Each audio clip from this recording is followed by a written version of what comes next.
ठुमका मारे के जब सीखबू, ठुमका मारे के जब सीखबू तबे ऑर्केस्ट्रा में टिकबू। ठुमका मारे के जब सीखबू तबे ऑर्केस्ट्रा में टिकबू।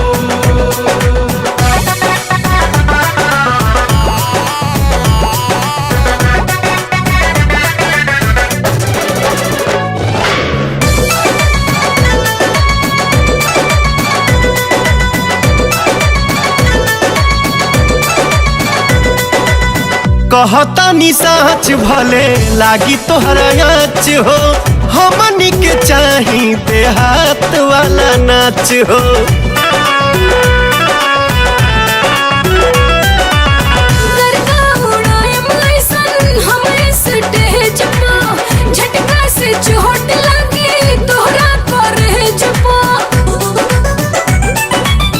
इहे लाइन बोल बोल के कहिया लेबी काबू, ठुमका मारे के जब सीखबू, ठुमका मारे के जब सीखबू तबे ऑर्केस्ट्रा में टिकबू। ठुमका मारे के जब सीखबू तबे ऑर्केस्ट्रा में टिकबू।